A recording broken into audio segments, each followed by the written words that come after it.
সুপ্রিয় দর্শক, আসসালামু আলাইকুম। সবাই কেমন আছেন? আশা করছি ভালো আছেন। আমিও আলহামদুলিল্লাহ ভালো আছি। আজকে আরেকটি রেসিপি নিয়ে আপনাদের মাঝে চলে আসলাম। আজকে করে দেখাবো কচুর মুখী দিয়ে কই মাছের রেসিপি। এখানে একটা প্যান বসিয়ে পরিমাণ মতো তেল দিয়েছি। তেল গরম হয়ে আসলে দিয়ে দিয়েছি পেঁয়াজ 1 কাপ। পেঁয়াজটা নরম হওয়া পর্যন্ত ভেজে নিব। পেঁয়াজটা নরম হয়ে আসলে দিয়ে দিব আদা বাটা 1 টেবিল চামচ, রসুন বাটা 1 টেবিল চামচ দিয়ে ভালোভাবে মিশিয়ে নিব। মেশানো হয়ে গেলে দিয়ে দিব হলুদ গুঁড়ো 1 চা চামচ। এরপর দিয়ে দিব মরিচ গুঁড়ো 2 চা চামচ। মরিচটা আপনারা আপনাদের পছন্দ অনুযায়ী দিয়ে দিবেন। এরপর দিয়ে দিব জিরা গুঁড়ো 1/2 চা চামচ। দিয়ে দিব স্বাদ মতো লবণ। এখন সব মশলা ভালোভাবে মিশিয়ে নিব।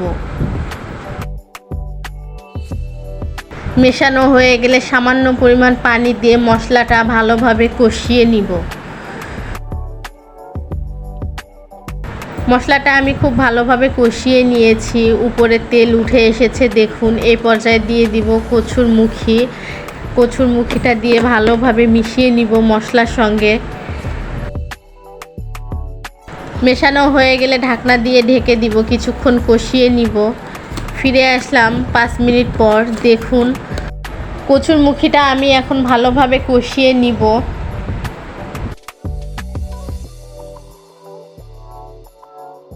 কষানো হয়ে গেলে পরিমাণ মতো পানি দিব রান্না হওয়ার জন্য।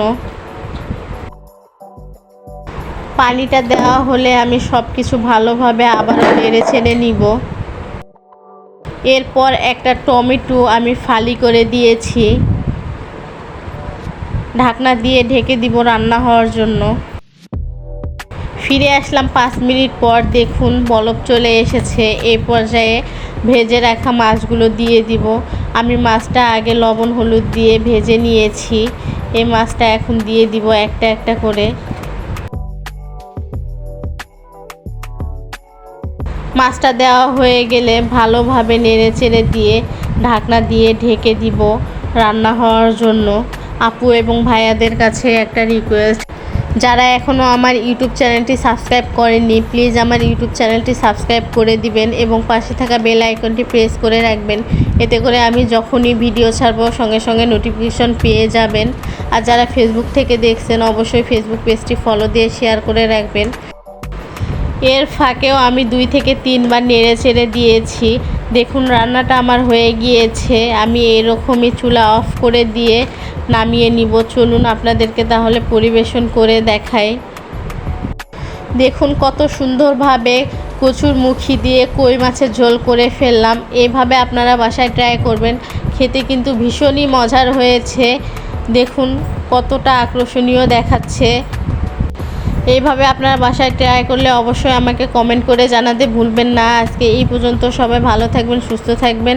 আবার অন্য কোনো রেসিপি নিয়ে আপনাদের মাঝে চলে আসবো। আল্লাহ হাফেজ।